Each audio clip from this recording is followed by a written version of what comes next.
Got two questions, one on the member side and one on the operations side. You mentioned staff and making sure you're helping them, equipping them with what they need. Across the country, you see a lot of staff shortages and tough staff retention and employment challenges there. Are you experiencing that at Royal Palm?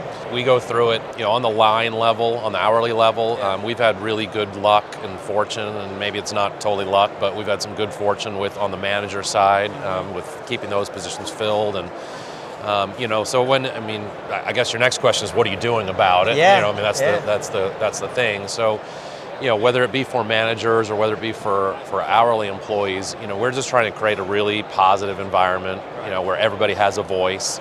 Want everybody to contribute.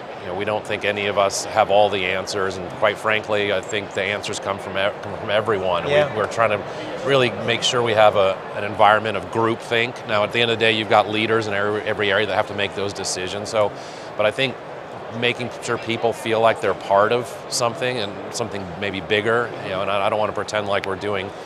We're not saving lives. We're not in a hospital. We're not in the military. We're not doing anything like that. But we are creating a lot of special moments for lives. We've got our demographic at our club goes from, we got members in their mid-20s who've just joined, and members we've got centurions. We got people over 100. Right. So how do you juggle that? But when you get people, what we've seen largely when we get people in that last kind of quartile of age is, we become something really meaningful for them. And I think trying to get that across to the staff too, and letting them know how important what we do. It's not just about, getting that steak out to them. It's not just about having a great party. It's about, we're making an impact on their life. We are their social outlet. We are their family. Their family are the club members. That's excellent, yeah. So, when it and beyond that, it's, we try and turn over every rock when it comes to recruiting. We try and go after the local market as best we can by creating that positive work environment with a very competitive wage, obviously.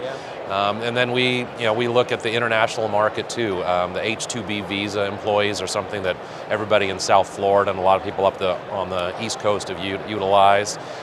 Helps us for our peak volumes of season.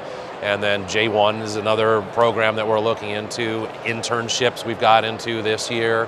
For where we are in South Florida, if you don't provide housing for those employees, then you're probably not going to attract those employees either. So if I had the magic answer, I would share that with everybody. But I don't have it. So I think it's just trying to shoot a lot of bullets at that problem as much as possible. Yeah, and you actually segued into the second question. On the member side, you're talking about the demographic, the broad range of ages.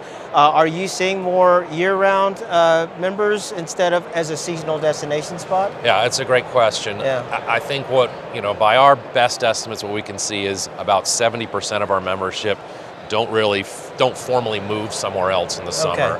That 70% still travels a fair amount.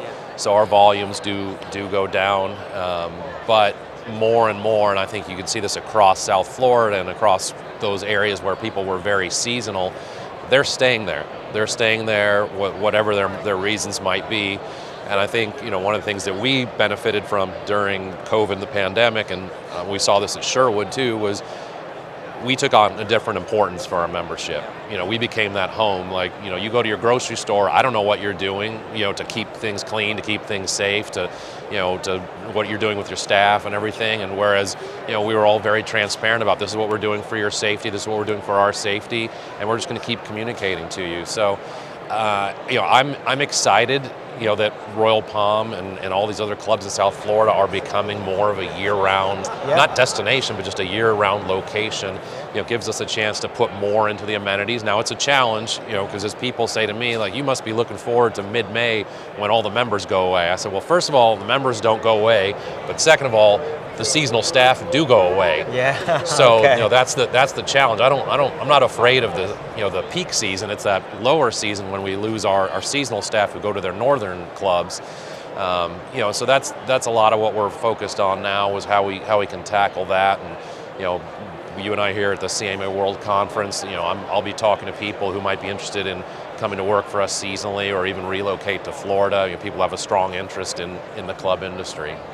Thank you so much for your time, Rob. Yeah, always a pleasure. Appreciate it. GM Corner, Rob Oosterhuis. GM, COO of Royal Palm Yacht and Country Club. Thank you.